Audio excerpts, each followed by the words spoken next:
avons connu du Mahdi. Anna Madame Touré, Anna vous, Madame Touré, ah, avant j'ai écouté, le niaou maniaou n'est pas ça.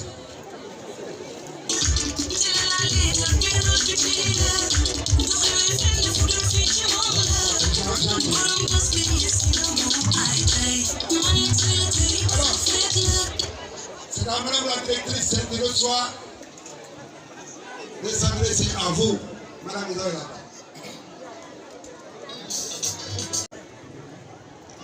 Monsieur le maire de la ville de Bambey, monsieur l'inspecteur d'académie de la région de Diourbel, monsieur l'inspecteur départemental de l'éducation et de la formation, monsieur le président de l'association des parents d'élèves, honorables invités, chers collègues, chers doyens de l'ASEC, c'est avec un cœur rempli d'émotion que je prends la parole devant cet auguste auditoire pour saluer en vous l'éducateur émérite, le pédagogue avisé, l'administratif méticuleux, le collaborateur loyal, sincère et équitable, le grand meneur d'hommes. Pendant près de 25 longues années, vous avez été à la tête de cet établissement auquel vous avez donné, grâce à votre abnégation, au travail, votre rigueur et votre acharnement, une notoriété et une attractivité telle que la plupart des parents d'élèves souhaitent y inscrire leurs enfants. Votre sens aigu du management, votre maîtrise des rouages de l'administration et votre expérience incommensurable de la pratique de classe ont fait de vous le grand chef d'équipe que vous avez été, ce grand pilote qui a su mener son navire à bon port. Bon, monsieur le directeur, cher doyen, j'avoue que votre héritage est sublime et enviable, mais lourd à porter. Vous avez laissé une école de 14 classes avec des bâtiments en bon état, des salles de classe fonctionnelles, un personnel de qualité, et j'en passe. Les structures de gouvernance, comité de gestion APE, fonctionnent correctement, de même que les cellules pédagogiques. Bref, vous nous avez laissé une institution bien structurée et bien organisée. Nous vous en savons gré. Seulement, chers doyens, chers collègues, vous remplacer ne sera pas facile. Notre courte expérience de la direction ne saurait peser lourd comparée à votre expertise avérée, dont j'ai pu d'ailleurs profiter tout le long de mon séjour de 4 ans à Ndangalma. Aussi, suis-je bien placé aujourd'hui pour vanter vos qualités et témoigner de votre probité intellectuelle et morale. Je ne parlerai pas des résultats flatteurs que vous avez glanés d'année en année et qui font de l'école 5 de Bambey une école d'excellence respectée et prisée à travers tout le département. Nous vous en serons toujours reconnaissants et comptons marcher sur vos traces pour continuer avec détermination et opiniâtreté à œuvrer pour que notre chère école, où nous avons eu l'honneur de débuter notre carrière au milieu des années 90, sous votre direction, demeure à jamais une référence en termes de qualité et de performance. C'est pourquoi tout l'établissement, à travers ma modeste personne, des enseignants au personnel d'appoint, vous renouvelle sa gratitude et vous souhaite une retraite dorée. Tous, à l'unanimité, m'ont demandé d'être leur porte-parole auprès de vous pour vous exprimer leur sympathie et leur admiration pour vos qualités exceptionnelles. Toute l'équipe pédagogique de l'école 5, par ma personne, vous octroie un brevet de satisfecit eu égard à tout ce que vous leur avez apporté dans le cadre du renforcement de leurs compétences et la conduite de leur carrière. Mes collègues m'ont demandé de témoigner solennellement devant ce parterre d'hommes illustres que vous fûtes un directeur compétent, juste et imbu des valeurs éthiques et déontologiques. Ils reconnaissent tous que derrière votre masque de fer terrible se cache un personnage d'une rare douceur, affable et condescendant. Puisse cette retraite être pour vous un nouveau point de départ vers d'autres défis et d'autres succès, au-delà même de vos attentes. Puisse le Tout-Puissant Allah répandre sa grâce infinie sur vous, votre famille et vos proches, et vous protéger du mal sous toutes ses formes. Nous sommes fiers de vous et votre souvenir continuera d'illuminer notre vie professionnelle. Puisse votre nom rester à jamais gravé en lettres d'or dans les annales de cet établissement et au-delà de l'éducation nationale.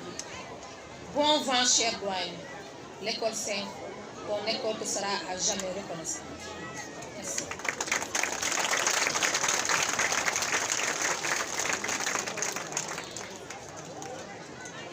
Merci bien, madame, pour ce témoignage élogieux à l'endroit de votre prédécesseur à la tête de l'établissement. Pour ceux qui sont un peu plus âgés, vous vous souvenez sûrement de James Brown, quand il chantait « Say it loud, I'm black and proud ». Crie fort, je suis noir et je suis fier de l'être. Alors je dirai toujours « Say it loud, I am proud because I am a teacher ». Je suis fier d'être un enseignant. Je voudrais, avant que n'intervienne l'autre phase, saluer la présence de la présidente nationale de la SCOFI. Ah oui, mesdames, mesdemoiselles, messieurs, elle est devant moi.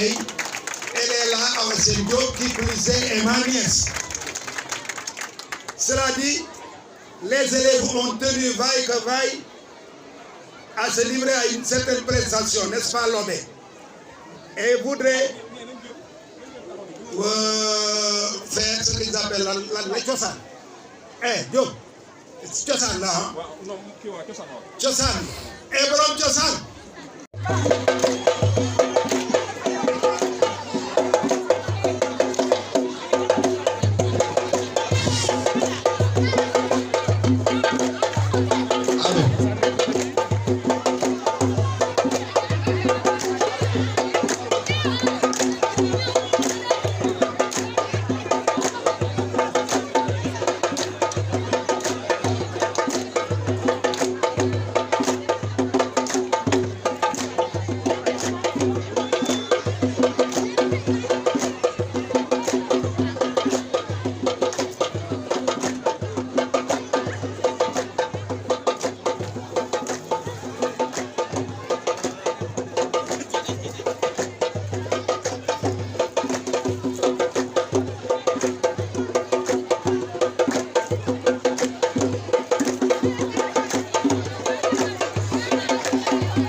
taxawoo seen taxawaay rafet na yaa ko ji nag école bi yaa ko ji école bi am nga yërmande fu waay jógee nga jël mu dugg école wante loolu yëpp di ko waral équipe bi nga àndal ci liggéey nga bëgg liggéey ñu xam sa liggéey looloo tax école bi di école d'excellence et yal na yàlla defal jàmm man nag du ma fëkk jëf école bi ñu baree bari participé nañ ci mel ni Adja Fatou Dieng amul lu mu deful ci école bi di projet bi ñëwee di dimbali suñu doom di dindee njaboot yi ci dara lépp man xam naa ci dara yooyu yàlla na yàlla defal jàmm yaa xam ni nga bëgg yàlla na ko yàlla defal Abdou nag kenn mënu koo gërëm ci son moom la mel dana jafee gërëm parce que yaa baax moom kenn mënu la weesu yaa baax moom kenn mënu ko weesu mbooloo mi amul fenn ci Bambey lu mel ni am fi nga gis mbooloo mu toll nii amul yal na yàlla defal jàmm pour du fan ak wér-gu-yaram dara ji lan voilà merci bien gàtt na am na solo parce que nag vous avez mérité des parents d'élèves vous avez mérité du pays vous avez mérité de l'éducation nationale car enfin il faut qu'on se le dise si les parents d'élèves comme un seul homme vous délivrent ce message d'espoir c'est parce que vous avez très bien travaillé qu'on ne se voile pas la face en tant qu'enseignant. En tout cas, on aurait dû le choisir comme un sacerdoce et non pas comme un métier. Je sais, je comprends. Aujourd'hui, on se rabat, on s'accroche à tout ce qui s'offre à nous. C'est peut-être pourquoi pour certains, être enseignant, c'est avoir un métier. Mais pour bien de vos prédécesseurs que je vois ici, des directeurs, des inspecteurs, cela a été un véritable sacerdoce. Tu veux de l'argent, eh bien ne viens pas dans l'enseignement. Tu veux des honneurs en tout moment, eh bien cherche un autre métier. Mais tu vas être quelqu'un qui sera regardé tout le monde en face pour pouvoir dire non devant l'injustice, pour pouvoir dire non quand cela ne va pas. Et alors en ce moment, choisis d'être enseignant. C'est ça aussi le sel de notre métier. Je dis bien notre métier, parce qu'enseignant un jour, enseignant toujours. Et le meilleur nom par lequel on m'appelle et qui me donne beaucoup de satisfaction, c'est quand un enfant, un enseignant qui aurait pu être mon fils, voire mon petit-fils, m'appelait affectueusement doyen. Je vous remercie et je passe là. samay baat nag dama koy tëkk ci wolof ma ko wax ci nasara tey maanaam sama baat dinaa ko tënk ci témoignage yu may def ci Ablaye Seck ak maanaam di ko ñaanal ci li nga xam ne lii ci la du Ablaye Seck ko kenn la koo xam ne kii ku sori woon ci ñun la lan moo tax enseignant la boo xam ne bii directeur la boo xam ne bii directeur bu xam li muy liggéey directeur boo xam ne bii xam na nu muy jàppe ñi nga xam ne ñoom la nekkaloon parce que boole woon na rigueur ak souplesse kenn musul dégg ñuy xuloo ba tax ñu tax a yegg foo xam ne fii fa la ñuy yegg donc li ma bëgg a wax mooy maanaam Ablaye Seck daal nañu ko ñaanal yàlla lii nga xam ne lii moom la dugg ñu ñaan ko mu nekk commencement bu bees ci moom mu am yokkute ñoo ngi leen di gërëm di leen sant merci beaucoup. C'est un saut vers l'inconnu. Or l'inconnu fait peur. Abdou, je suis sûr que parce que tu as bien travaillé, parce que tu as bien éduqué ta famille, parce que tu as su te préparer, l'avenir sera radieux devant toi. ñu ñaan yàlla. mooy li may wax jàngalekat yi ñu ne yàlla dem ba yéene tam su ngeen di dem ngeen am lu mel nii ñu yéene leen ko parce que nag mën na leen koo defal du leen ko yéene dañ naan Bambey 3 def na ko Bambey kii def na kon nag ñu ne leen ko def loolu taxul ñuy jóg ñi tax ñuy jóg mooy koo xam ne da ngaa toog nit ñi xool ba xam ni kii mérité na ko ñoom ñëpp ñi parce que man dañoo ñëw seet.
salaam. sant ba. fay jom yow la yaay asu. asu ba dama ne ma dama sa papa wutal la kayit du duru ba ba tey daa ma leen ma koy wax te dama war a yóbbu kayit yi IEF tey la dernier délai bi waaw. munu ma leen may feegi fan tey jii laa war a yóbbu kayit yi tey su ma indiwul du dem examen waaw. ah munu ma leen a dimbali ndax dimbali da day fekk loxo borom. nii maa ngi nii yéen laa doon xaar yéen ma fi tax a toog maa ngi nii dama war a dem yéen.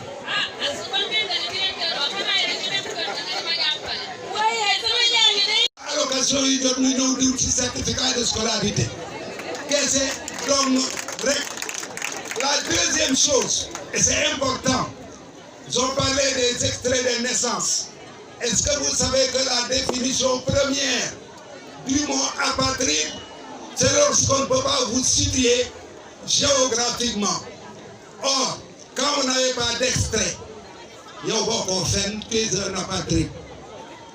Malheureusement, nous Sénégalais, nous sommes tellement procrastinateurs que maintenant, dañoo mën a yenn li ñu waroon a def tey ñu ni suba dinañ ko def suba dinañ ko def suba dinañ ko def ba lépp dox fi tàbbi àjjana.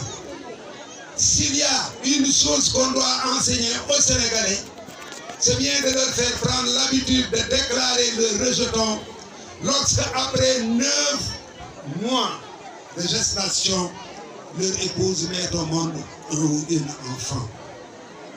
Ce serait justice parce que yow mi dem ba am certificat mariage boo amuloon kayit bi la ko defal saraxal xale bi nga defal ko ça c'est important.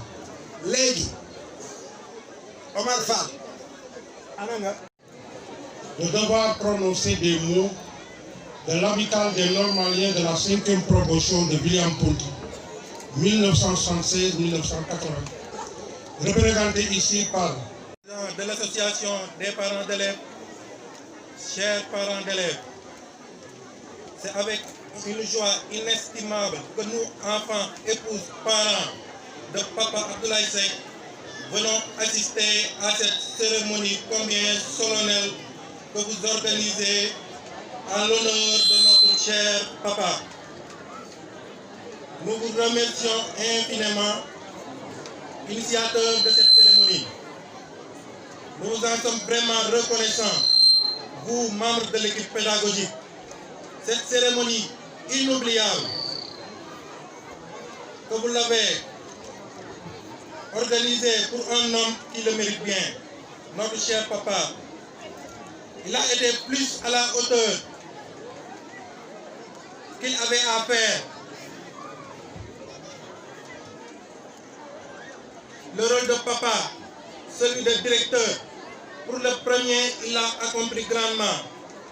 Il a toujours été soucieux de notre avenir et est pour nous un exemple de droiture, de source de valeur, auprès de qui on a toujours trouvé conseil. Vrai trouver en ces mots alors le fruit de vos énormes sacrifices à l'égard de vos enfants. Au nom de tout, je vous remercie infiniment. Au nom de toute la famille, je remercie beaucoup tous ceux qui ont assisté à la cérémonie. Je vous remercie de votre attention. waa jërëjëf am na lu wolof di wax buy nee diw baax na ñu Shaytaani rajim. Bismillahi rahmani rahim. Allahumma salli ala Seydina Muhammadin wa sallim. Ginnaaw bi ñu musloo ci seytaane sant suñu borom bi subhanahu wa taala julli ci yonentam bu tedd bi yonentu yonent yi ñoo ngi jéem a yëkkati ay kàddu ngir bis bi du bëgg a wax te it du mën a wax moo tax ma jël parole xëy na war a wax te xëy na bu ma daaneelee ñëpp dinañ xam ni waroon naa wax dama kontaan ñaari yoon bi njëkk mooy dama fi nekkoon am ak nit ñi jàmm retraité dellu suma dëkk tey ma ñëwaat fi dajeeg suma ay xarit suma ay àndandoo suma ay collaborateur loolu mbégte gu rëy la ci man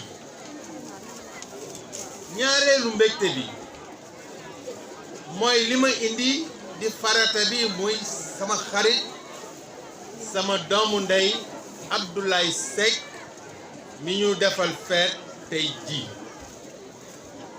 ku jara feet collaborateur bi mooy ki nekkoon ak yéen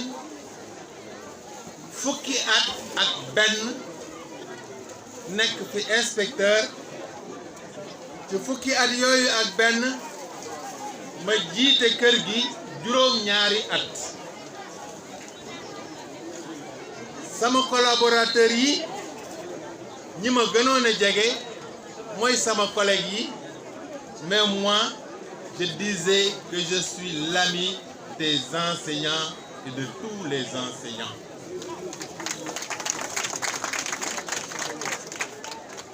Bambey li tax ma sopp ko mooy dafa nekk suma ñaareelu dëkk Yàlla moo dogal nag sama waajur doon fi liggéeyee ma juddoo fi jàngee fi jàngalee fi nekk fi inspecteur adjoint wëlbatiku nekk fi inspecteur départemental dëkk boo fa amee loolu am naa yaakaar ni bu la neexee ni sa dëkk la am déet te nag li si gën a neex mooy que ni ki tax ñu daje fi tey jii yàlla suñu borom bi mooy dogal ni en 1964 xam naa booba sax ñu bari judduwuñu ci jataay bi papaam ommat ko indi sama waajur ommat ma indi ñu bokk benn bis bu ñu duggandoo CI boobaak léegi yaakaar naa war na yàgg te bu dul woon dëgg xëy na taqalikoo nañu xëy na it li fi dox du fi dox pour lim rek li nga xam ne moom ma booleeg Abdoulaye bi ñu eggee ba war a def CM2 def examen pour génn élémentaire yàlla def ñu séparé wu man ma dem Thiès moom mu continuer ay études am fii yàlla mi dara tëwul te mën a boole dajale ñu waat école normale William Ponty dégg ngeen léegi monsieur Fall ni ñoom ñooy 5e promotion man may 4e promotion ñu àndandoo jàngandoo ni ñuy jàngalee ñu tàggat ñu ba ñu génn nekk ay jàngalekat yàlla mi dara tawul it tàqalewaat nañu mu jaar yoonam ma jaar sama yoon ba yàlla dogal ñu wëlbati ko dajewaat fii Bambey mu nekk directeur d'école ma nekk inspecteur ma naw ko lool naw ko ci jikkoom naw ko ci sérieux naw ko ci ni mu fonke doomu aadama naw ko ci rigueuram mais tamit naw ko ci mbaaxam te bu fekkente ni bii nit ki boole na la ak nit yàlla boole na la ak nit ngeen nekk di ànd di taqalikoo ba yàlla def ngeen nekkati war a mën a liggéeyandoo nga nekk kilifaam Abdoulaye mën naa leen waatal ci alxuraan ni mësuma ko jox demande d'explication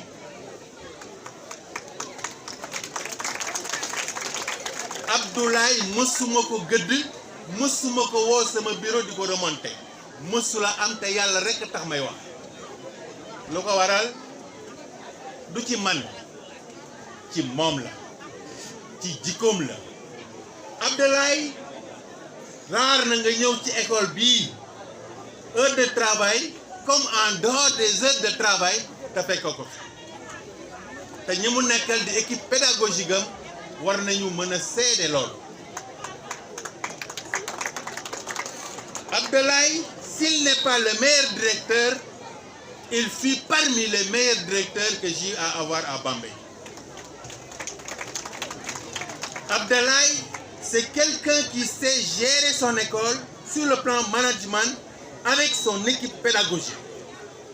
De par la rigueur, mais de par la douceur également. C'est quelqu'un qui sait faire des résultats parce qu'il sait encadrer ses adjoints.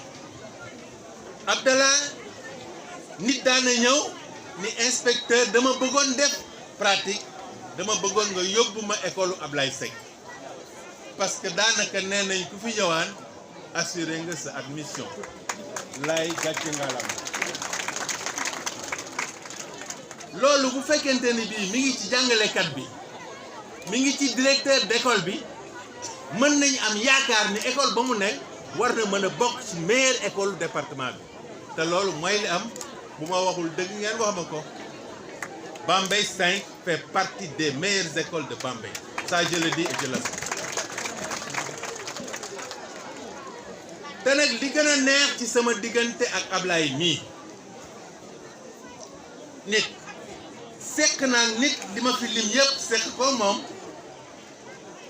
waaye nag am na ko xamante ni bii boo fa eggee ak nit ki xamal ni sa nit la te loolu moom mii moo ma ko ji Seydou Beye ngi niy toog di doomu Ablaye Seck gars yi tàccul leen ma Ablaye bu baax waaye te nag mën naa leen waatal ci alxuraan ni bi ma koy tudde du inspecteur ak directeur moo tax mu tudde ma ko de parce que na ma ko defee moom moo ma neex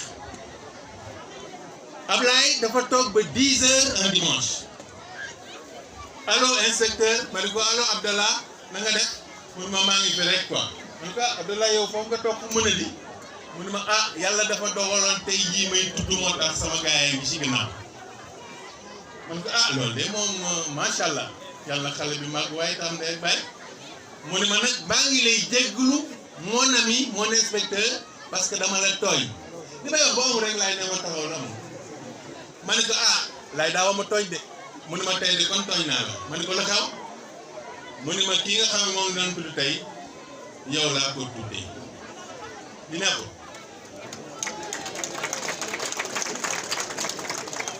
kii xaar na ci man xaru tabaski xaar na ci man saaku ceeb sinon doon na ma ko wax wala mu wan ma ko ba ma jëlee ni kii kat xëy na dina ma ko tuddee ma def la ma war a def mais loolu yëpp jaaru si nga xam ni donc yéene moom moo tax ñu tudd moo tax biñ ne dañuy feetal Abdoulaye ma ne comme que yële fu ma wàccee si yëpp pour àndandoo ñoom ñëw sama kër maa leen yilif bëggoon na ànd ak sama ay soxna ak sama njaboot yëpp nag waaye lu yàlla dogalu ko soxna yi seen yaram dafa xaw a jagati ma ànd ak sama doom mi ngi nii ànd ak soxnaam mi ngi nii ñëw fekk fi ku nga xam te ni bii sama xarit la sama doomu ndey la di promotionnaire Ablaye muy inspecteur Gadiaga sama délégation mi ngi bëgg a mënte gaay am de kii ko jaar kii moo ma jaral ma bàyyi lépp lu ma doon def ñëw bu ko doon defee fii maa mu koy defee Kédougou mën naa leen waatal ci alxuraan dinaa teg dala yàlla mi mën a fay yàlla na yàlla fay ci li nga def yépp nag li ci des nag mooy ñaan ndax moom mi tey jii soxla na ñaan yàlla dimbali na ko ba mu dem ba génn ci liggéey bi war a dem retraite yàlla na retraite bi nekk retraite bu paisible ñi nga bàyyi ginnaaw muy madame Touré ak son équipe pédagogique ak l'ensemble des directeurs d'école et leurs adjoints yàlla taxawu leen ba ñu def liggéey bu ñoom bu am ay résultats maa ngi gërëm ñëpp di sant ñëpp wasalaam. Abdou Seck yàlla moomu boole ak moom ndax defe naa ñi ñëpp xam ne ni maag moom ñoo jàkkaarloo ay nit man na maa gën a bokk ak moom waaye nit duma ko gën a jege dëkk la man Abdou Seck dama koy sant di ko gërëm di ko ñaanal yàlla mook soxnaam mi Ndeye Diouf yàlla na leen yàlla fay yàlla na leen fi yàlla yàggal retraite bi yàlla na nga ci yàgg Abdou Seck lépp la nga yaakaaram yàlla na la yàlla defal la ko kawe gën a kawe door dama moo ko wax rek ndax man xam ngeen dama yëg samay bagage waaye maa ngi koy sant di ko gërëm di ko ñaanal yàlla li mu bëgg yàlla na ko yàlla defal yàlla yàlla guddal fanam wéral ci la taxaw ak njabootam jërë ngeen jëf. Voilà, très bien. C'est bien dit. may dellu di rendre hommage kii nga xam ni mooy Ibrahima Ly xam nga lu tax ma di ko rendre hommage ñii ñëw ci jumaa ji wala ñii déglu rajo bi dégg nañu ay prêche nag dafa ànd ak pédagogie. Je reviens toujours à la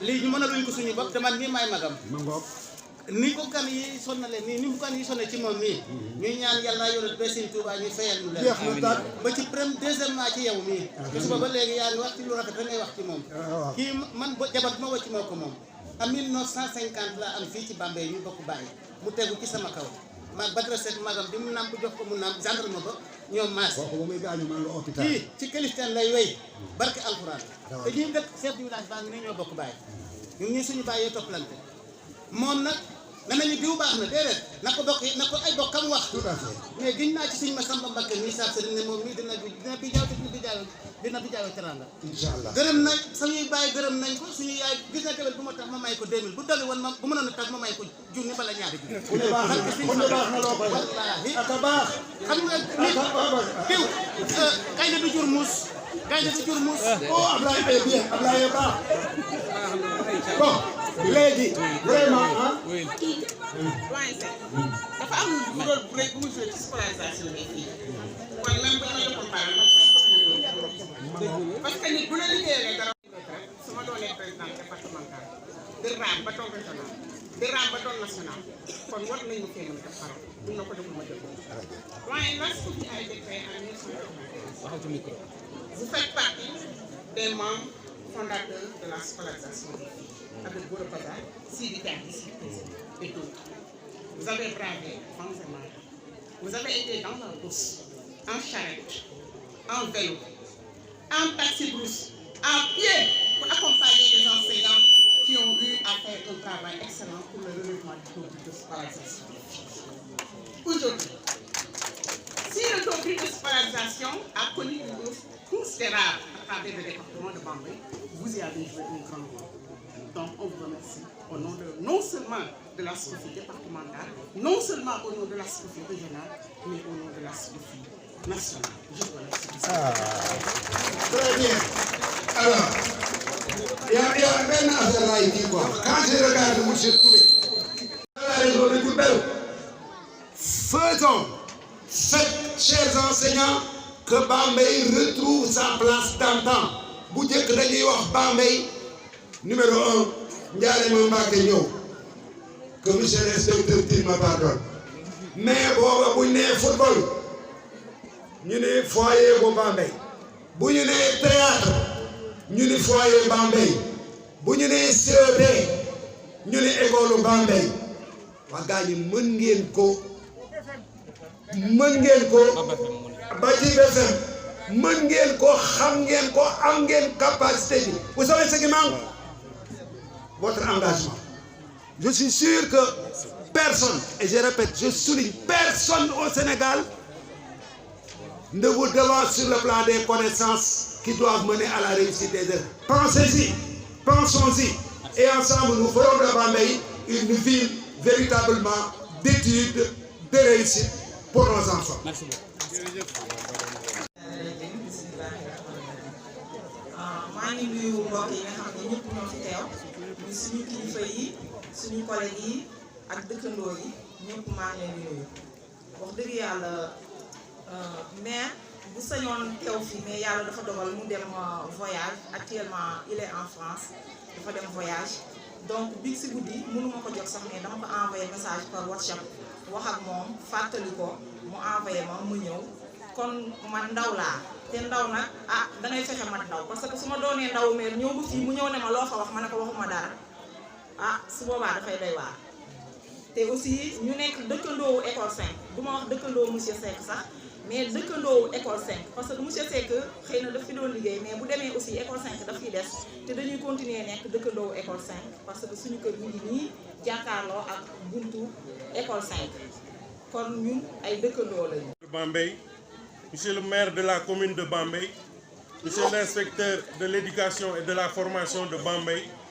monsieur le commissaire de police de Bambey, madame la directrice de l'école Bambey 5, tous les membres de l'équipe pédagogique, monsieur le président du CGE de l'école, tous les parents d'élèves de l'école, monsieur l'inspecteur Seydou Bey qui est un ami, un frère, mes amis et frères promotionnels de l'école normale William Ponty de Thiès qui sont ici présents, monsieur le président de l'ASC du quartier et tous les membres, monsieur le chef de quartier, mes anciens élèves de Salikenye qui ont tenu à être présents, mais j'ai refusé, mes élèves de Bambey, mes anciens élèves de Bambey Serré, de l'école 4 et de l'école 5, que je salue tous.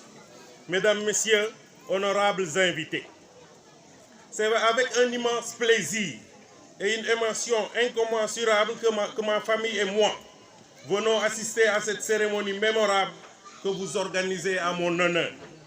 Je vous remercie infiniment du fond du cœur, vous membres de toute l'équipe pédagogique. Vous n'avez ménagé aucun effort physique ni financier pour la réussite de cette fête. Depuis le mois de mai 2019, chacun d'entre vous y a mis son argent pour montrer son attachement et sa marque de générosité envers ma modeste personne. Aux parents d'élèves, je les remercie aussi infiniment pour m'avoir fait confiance pendant 24 ans et collaborer avec moi en toute franchise. Je voudrais aussi remercier mes anciens élèves. Ils ont voulu être tous là et ont fait des gestes incommensurables. Il y a aussi les élèves de Bambey Serré qui ont fait une forte délégation tout à l'heure pour me montrer leur marque de reconnaissance. Ceux de l'école 4 aussi, comme Guy Fama, sont là. À mes promotionnaires de l'école primaire jusqu'à l'école normale, je vous remercie infiniment de votre présence. Pour toute la communauté, je vous confie ma sœur, Madame Touré, qui a servi à l'école pendant 20 ans pour revenir comme directrice. Pour mes anciens élèves du quartier, sachez que cette école est la vôtre. Entretenez-la, que rien ne soit laissé au hasard. Faites d'elle votre propriété. Je voudrais remercier aussi mes deux dames aussi présentes.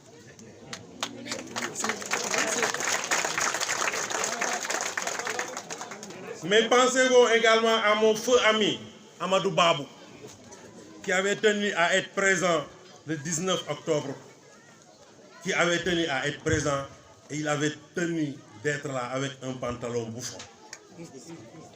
Pour terminer, je vous souhaite une bonne continuation et un succès total pour vos tâches quotidiennes. Je remercie tout le monde. Bonjour tout le monde. Merci doyen. Madame la haute conseillère des collectivités territoriales, Madame la présidente nationale de la SCOFI, Madame Alcène Diop, Messieurs les inspecteurs Bey, Tine et Gadiaga, que je retrouve après tant d'années. Je sais qu'il ne me reconnaît pas encore, mais c'est un ancien camarade syndicaliste. Messieurs les chefs de services départementaux du développement communautaire et du CRS, messieurs les principaux, messieurs les représentants du proviseur du lycée de Bambey, chers directeurs, chers enseignants, chers élèves, chers parents d'élèves, je remets toutes les salutations à M. Gaye, le coordonnateur départemental de l'association des parents d'élèves. Remercier Madame la conseillère familiale. Remercier également les représentants des maires. Remercier aussi le représentant des partenaires de l'école, la Fédération du Baol. Vous dire que c'est un plaisir pour nous d'être là ce matin et d'honorer un homme de valeur qui, depuis ce matin, vous aviez entendu les différents hommages rendus à sa personne et à sa juste valeur. Moi, en tant qu'ICD de la commune, je dirais que c'est l'un des directeurs qui m'a toujours facilité la tâche. Je n'ai pas eu besoin de le rappeler pour tel ou tel document ou telle mission qu'il devait accomplir. Cela veut dire que la détermination, l'engouement, le dévouement au travail qui lui a été décerné depuis ce matin, je peux en témoigner. Et le témoignage de mes prédécesseurs me suffisent largement. Quand je trouve ici deux anciens IEF, à savoir M. B et M. Tin, cela me réconforte dans mes propos alloués à M. Sek, parce que si ce n'était pas ça, il ne serait pas là aujourd'hui. Donc soyez-en remerciés, mes chers IEF et chers inspecteurs. Et remercier également toute la communauté éducative, particulièrement celle qui est à l'honneur aujourd'hui, à savoir l'école Bambey 5 avec sa directrice Mme Touré. Nous avions bien apprécié les prestations qui ont été de forts moments portés d'émotion, parce que quand même les messages que les enfants ont eu à nous fournir, ce sont des messages très forts. Des messages de remerciement à l'endroit de M. Sek, des messages également à l'endroit de leurs parents d'élèves, et en tant que membre du comité départemental de protection de l'enfant, nous ne pouvons pas manquer de souligner ce beau sketch faisant appel aux parents pour l'obtention de l'état civil. Vous dire que toute l'importance que nous accordons à cela, puisque le comité avec à sa tête le préfet, y tient absolument. Donc ça, je pense que les parents ont bien retenu la leçon et que les enfants qui sont sans état civil, qu'ils puissent dès maintenant diligenter leur sort avant qu'ils n'arrivent en classe d'examen. ci gàttal, salaamaaleykum, may nuyu mbooloo mi, di nuyu Madame Fatou Sène, haute collectivité territoriale, di nuyu Madame Awa Sène Diop, présidente nationale de la SCOFI, di nuyu sama naataango inspecteur yi ma fi fekk di monsieur Seydou Bey, di monsieur Bassirou Tine ak monsieur Gadiaga, di nuyu président parents d'élèves yi monsieur Gaye, nuyoo ma dugal ci parents d'élèves yi si nekk yëpp yu représenté yeneen écoles yi, di nuyu principal yi nga xam ne ñoo nekk ci collège yi, di nuyu waa lycée de Bambey, di nuyu les chefs de service départementaux, M. Badara Badiane bu développement communautaire ak M. Diop bu CRS ak Madame Lobé Mbeng, di nuyu suñuy directeur, samay directeur je dirais, di nuyu samay enseignant, di nuyu élèves yi fi teew, di nuyu parrain du jour M. Seck ak njabootam ak yi xaritam ak yi andi jàmmam yi mu fi àndal. Bés bi doon lu ñu neex, lu ñu soxal, ñu teew ci turu préfet teew ci turu IEF de Bambey Pape Amadou Sidibé ñuy sant di gërëm monsieur Seck pour li nga xam ne liggéey na ko ci nation bi liggéey na ko ci Sénégal liggéey ko ci ndaw ñi liggéey ko ci monde jàngalekat yi kon monsieur Seck ngàcce gàllaama na sa retraite doon retraite u jàmm dañuy wax sax du retraite waaye retrait la ñuy wax ndax li nga war a béy encore si sa njabootu éducation des na ndax boo ñu léegee patrimoine bu mel nii directrice wax na ko sànq sa njaboot wax ko nga bàyyiwaat encore say njaboot si système bi kon yow sa loxo setagu ci dañuy wax yàlla na ànd bi yàgg yàlla na gunge bi tamit yegg foofu ñu ko bëgg yàlla defal ñu ko di wax ndaje bi boo gisee doyo bi ak solo bi dalay wan ki ñu koy defal doyo ak solo bi mu am et foofu man dama ci interpeller suñu jeunes directeurs yi interpeller yi tamit suñu jeunes enseignants yi ndax monsieur Seck fu mu jaar mi Casamance ba mu commencé ndax am nañ ci ay écho ba bi fii nii ñëw Bambey jaar-jaaram dañ naan zéro faute inspecteur Seydou Bey wax na ko mosu koo jox demande d'explication man tamit en tant que chef de district de la commune mosuma am jafe-jafe ci liggéey ak moom bien que yàgguñu ñaari at laa def ak moom mu dem retraite mais lu ñu seq lu ñu rafetlu la te aussi administrativement kenn mënu ko cee jam dara kon nag lii ñu ko defal tey ñun ñëpp ñu di koy ñaan am ko waaye ci kaw tamit ñu liggéey li mu liggéey kon ñun ñëpp nous sommes interpellés mi directeur mi enseignant ku ci nekk ci wàllu ba nga toll nga war a gën a mën a xoolaat sa toogaay gën a mën a xool di gën a defaruwaat ba bés bu mel nii ba bañ laa jomb kon yaakaar naa ni foofu rek laay gàttalee kàddu yi ndaxte toogaay bi yàgg na di leen sant di leen gërëm di leen di wax ngeen delluwaat ci jàmm ci turu préfet ak turu Pape Amadou Sidibé ñu ngi leen di sant di leen gërëm di wax ne kenn gañewul c'est le monde de l'éducation qui a gagné et que fraternellement que cette collaboration continue parce que ça fait toujours plaisir d'unir sa famille et quand le monde de l'éducation s'unit, on peut bâtir des montagnes, on peut aller jusqu'au bout de ce que nous voulons parce que la volonté y est, la détermination y est. Merci à ma famille enseignante, merci à la famille du parent, merci doyen ici et merci aux différentes autorités qui sont là en vos titres et qualités. Merci beaucoup.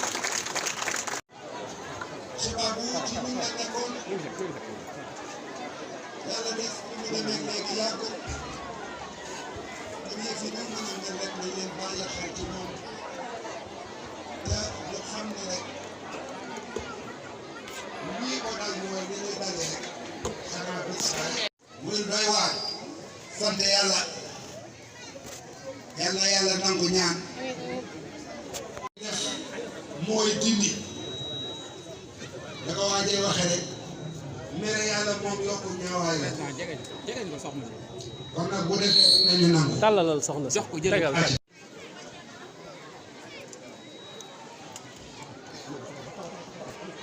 moo ëpp doole mbubb moo ëpp doole tissu parce que remettre le diplôme de reconnaissance à monsieur le président de l'APE. Merci beaucoup. Madame.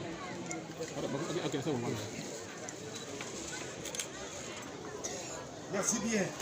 Et c'est bien ainsi.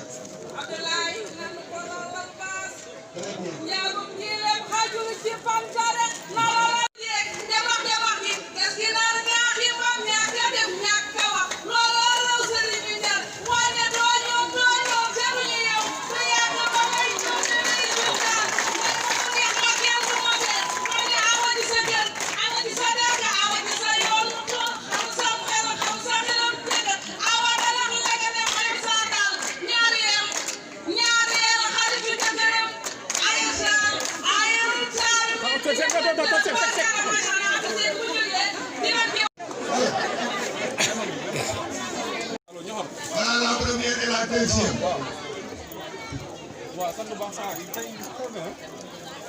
Fais le malin devant moi. Non, man lay snobé quoi, mais man faale wu ma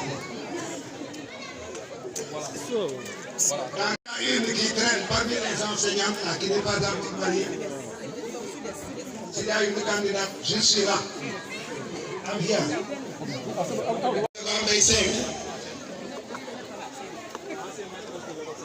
Ancienne maîtresse de l'école 5 et actuelle directrice de l'école 2. Ababacar Seck. Mbaye Touré ban. Ah, waxal ma dégg kaay sur la ligne. waxal quoi yow. Très bien. Ah, ça c'est Mbaye Touré, mon cher frère. Mbaye nan nga def. Mbaye c'est un guerrier. Lui c'est un polygame.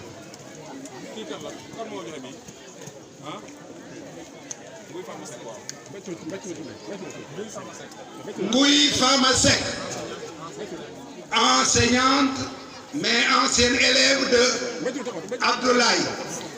Et vous annoncez ici aussi vos supérieurs aux autres. Mor Diouf, ancien élève de M. Seck.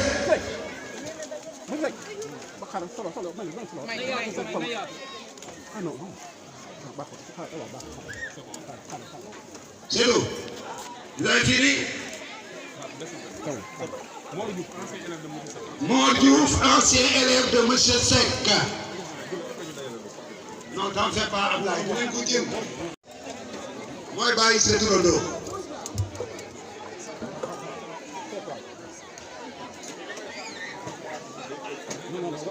Le directeur d'Angasco, Amadou Fall Diouf. Mon petit-fils, Amadou Fall Diouf. Très bien. C'est le fils de photo. Très bien.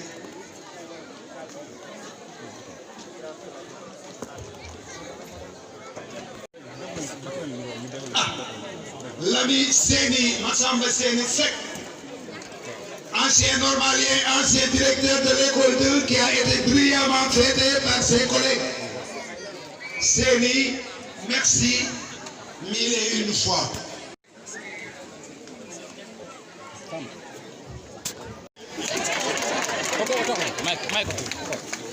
C'est là.